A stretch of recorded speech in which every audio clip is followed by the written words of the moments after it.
गजाननं भूतगणादिसेवितं कपित्थजम्बो फलचारुभक्षणं उमासुतं शोकविनाशकारकं नमामि विघ्नेश्वर पाद पंकजम। सभी साथियों को राधे राधे।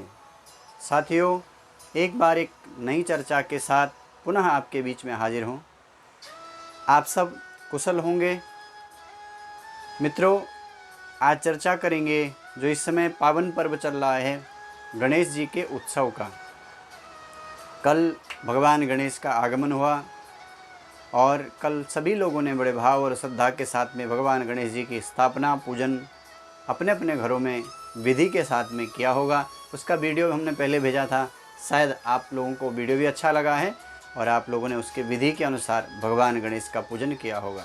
मित्रों, भगवान गणेश बुद्धि के देवता हैं, भगवान गणेश ज्ञान के देवता हैं और हमने परसों भी चर्चा की थी कि गणेश जी के पास रिद्धि और सिद्धि है।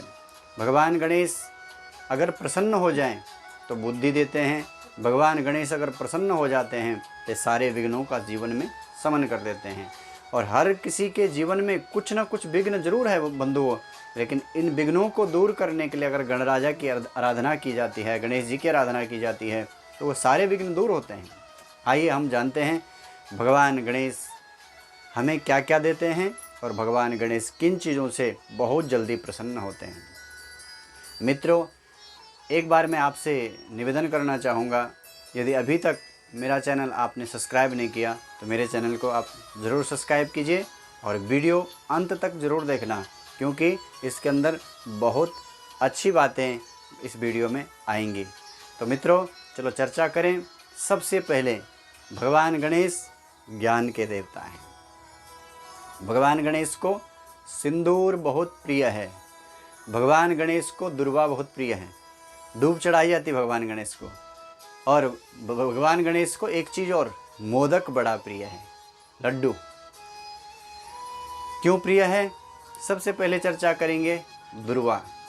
भगवान गणेश को दुर्वा बहुत प्रिय है और जितनी हो सके इन 10 दिनों के अंदर आप दुर्वा से अगर भगवान गणेश की आराधना करेंगे तो भगवान गणेश आपके जीवन को हरा भरा कर देंगे। क्यों? दुर्वा हरी होती है। इस दुर्वा को उखाड़ के फेंक दो, सूख जाएगी। जैसे इसको पानी मिलेगा वैसे हरी हो जाती है। दुर्वा को लगाना नहीं पड़ता, अपने आप लग जाती है। इसलिए जो गणेश जी को दुर्वा चढ़ाता है उसके जीवन के एक तो विघ्न दूर होते हैं, दूसरा उसका जीवन हरा भरा रहता है। मित्रों, अनलासुर नाम का एक दैत्य हुआ, बहुत भयंकर। इसने देवताओं को बहुत कष्ट दिया। सारे देवता कष्ट में आ गए, चिंतित हुए कौन इसको मारेगा। सब देवताओं के साथ अनलासुर का युद्ध हुआ, लेकिन कोई भी अनलासुर को नहीं मार पाया। तब सबने भगवान गणराया की आराधना की, भगवान गणेश को याद किया, भगवान गणेश की स्तुति की और वंदन किया। ओम गं गणपतये नमः, ओम गं गणपतये नमः, जैसे दिव्य मंत्र का सब देवताओं ने मिल करके जप किया। भगवान गणेश की आराधना की। भगवान गणराया प्रसन्न हुए, दर्शन दिए, पूछा क्या कारण है, क्यों मुझे याद किया। सब ने कहा अनलासुर बहुत कष्ट देता है गणेश, आप ही इसको मार सकते हैं। तब भगवान गणेश ने अनलासुर के साथ में युद्ध किया और अनलासुर को पकड़ करके सीधा ही मुंह में ले लिया भगवान गणेश ने। हमारे गणेश जी का पेट भी तो बड़ा है, तो अनलासुर को सीधा ही निगल गई। और अनलासुर को जब अंदर ले लिया तो अनल, अग्नि को भी कहते हैं, तेज उसका पेट में, गणेश जी का पेट जलने लगा। अब सारे देवता चिंतित हैं, गणेश जी का पेट जल रहा है अंदर ही अंदर। सब चिंतित हुए, अब क्या करें क्या करें। किसी ने कहा ये बूटी लाओ, किसी ने कहा ये बूटी लाओ। विश्वकर्मा, अन्य जितने भी देवता हैं सब ने, किसी ने कोई दवाई दी, किसी ने कोई बूटी दी, जलन शांत नहीं हुई। तब किसी ऋषि ने हरी हरी दुर्वा ला करके भगवान गणेश को दिया और उसका रस बना करके भगवान गणेश को पिलाया गया।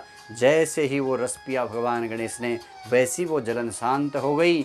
उसी दिन से हमारे गणराया को दुर्वा बहुत प्रिय होने लगी। और बंधुओं, ये दुर्वा के अंदर बहुत सारे औषधीय गुण हैं। दुर्वा के अंदर एक तो मैंने कहा जहाँ फेंक तो बाद में सूखने के बाद पुनः लग जाती है। दूसरे, दुर्वा का जो रस है बहुत ठंडा होता है, पेट के लिए अच्छा मानते हैं इसको।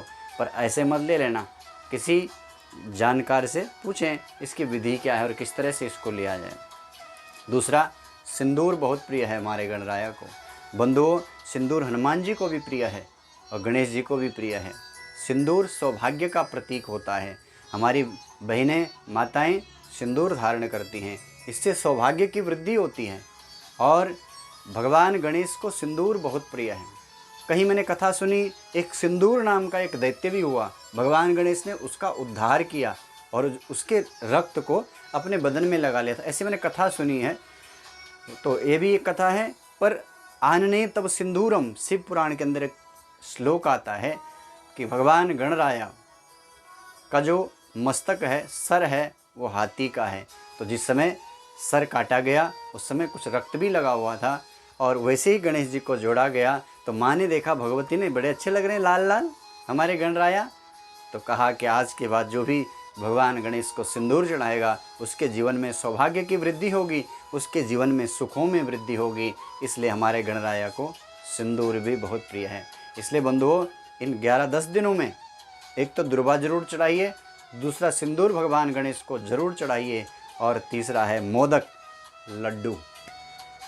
भगवान गणेश को लड्डू बड़ा प्रिय है, और लड्डू जैसे हैं भी गोल गोल। हाँ, तो भगवान गणेश को इस 11 दिनों के अंदर, 10 दिनों के अंदर मोदक भी जरूर चढ़ाइए। मोदक बहुत प्रिय है। मोदक प्रसन्नता के लिए बोलते हैं। मोद बोलते हैं खुशी, मोद बोलते हैं प्रसन्नता। और गणेश जी ज्ञान के देवता हैं। जिसके जीवन में ज्ञान आ जाता है उसके जीवन में खुशियाँ अपने आप ही आ जाती हैं। तो गणेश को मोदक भी बड़ा प्रिय है। इसलिए अनेक तंतुओं से मोदक बनता है, अनेक बूंदों से, बूंदियों के द्वारा लड्डू बनता है। और बाद में वैसे आप एक बूंदी को ऐसे मसल सकते हैं, पर जब सारी बूंदियाँ इकट्ठे हो जाती हैं आप उसको जल्दी तोड़ नहीं पाएंगे। इसका एक भाव ये भी है कि अगर परिवार एक साथ एकत्रित होकर के सही रूप में, आप सभी भाई बंधु बहनें, आपका परिवार अगर इकट्ठा है तो आपको कोई तोड़ नहीं सकता। आप अकेला रहेंगे तो कोई भी आपको तोड़ देगा।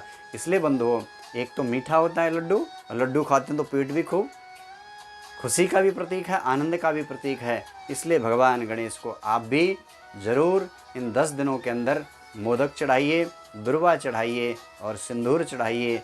हमारे गणराया जरूर आपके जीवन में कृपा करेंगे। रिद्धि और सिद्धि के दाता तो हैं ही। जो बच्चे पढ़ने में कमज़ोर हैं उन बच्चों के द्वारा भी इन 10 दिनों के द्वारा इन 10 दिनों के अंदर बच्चों के हाथ से भी भगवान गणेश का पूजन कराइए। और समय भी आप कर सकते हैं, पर इस विशेष पर्व में, क्योंकि ये गणेश जी के जन्मोत्सव का पावन पर्व है, इस समय आप भगवान गणराया का पूजन अपने बच्चों के द्वारा स्वयं कीजिए, परिवार के द्वारा कीजिए। और बंधुओं, 1-2 जानकारी मैं और दे दूं आपको। हमारे गणराया के कान बड़े हैं।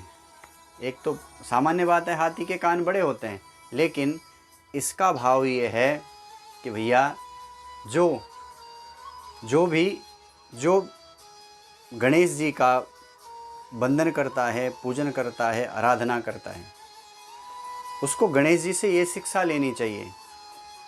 कान को सूर्प कर्ण कहा है गणेश जी के। सूर्प कर्णकम, सूप के जैसे, सूपा होता है उसके जैसे भगवान गणेश के कान हैं। तो सूप के अंदर एक खासियत है। सूप के अंदर जब धान को लेते हैं उसमें कंकड़ पत्थर भी होते हैं, उसमें ऐसी चीज़ें भी होती हैं जो त्याज्य हैं, जो ग्रहण नहीं की जाती, जिनको फेंकना ही है। पर अलग कौन करे? वो सूपा करता है। वो अच्छाई को अंदर लेता है और गंदगी जो है वो बाहर फेंकता है। तो हमें गणेश जी से ये भी शिक्षा लेनी है कि हमें अपने जीवन में अच्छाइयाँ लेने हैं और बुराइयों का हमेशा त्याग करना है। हमारे गणेश की नाक लंबी है, नाक मान है, नाक सम्मान है, नाक इज्जत है। तो जो गणेश जी का पूजन करता है उसकी इज्जत बड़ी होती है, उसकी नाक बड़ी होती है, उसको परिवार में, समाज में, देश में खूब सम्मान मिलता है, प्रतिष्ठा मिलती है। हर कोई चाहता है कि मुझे सम्मान मिले, प्रतिष्ठा मिले। इसलिए गणेश जी का पूजन करिए तो आपके जीवन में भी खूब सम्मान मान रहेगा। तीसरा, गणेश जी का पेट बड़ा है। पेट बड़ा है हमारे गणराया का, तो पेट पचाने की क्षमता जीवन में होनी चाहिए। बंधुओं, यही इसका भाव है कि आपको जीवन में पचाने की ताकत रखनी चाहिए। अगर आप पचाने की शक्ति रखते हैं तो भगवान गणेश आपके जीवन में कृपा करते हैं। हमारे गणेश की सवारी मूषक की है, और मूषक कर्म करता रहता है, वो शांत नहीं बैठता कभी। गणेश जी ज्ञान के देवता एकदम शांत बैठ जाएंगे तो काम कैसे चलेगा। तो ज्ञान के देवता की सवाई मूसक है, क्योंकि वो हर समय कर्म करता रहता, शांत नहीं बैठता। ऐसे ही भगवान गणेश कहते हैं कि भैया तुम कर्म करते रहो, मेरा स्मरण करते रहो, मैं तुम्हारी हर मनोकामना को पूर्ण करूँगा। बंधुओं, ये जानकारी मैंने आपको दी। अभी हमारे पास 8 दिन और हैं गणेश जी की आराधना करने के, इसलिए आप अपने घर में बैठ करके, अपने परिवार के साथ बैठ करके, अपने बच्चों के साथ बैठ करके भगवान गणेश की आराधना आप अपने घर में कीजिए। अपने परिवार के साथ इस उत्सव को खूब प्रसन्नता के साथ मनाइए।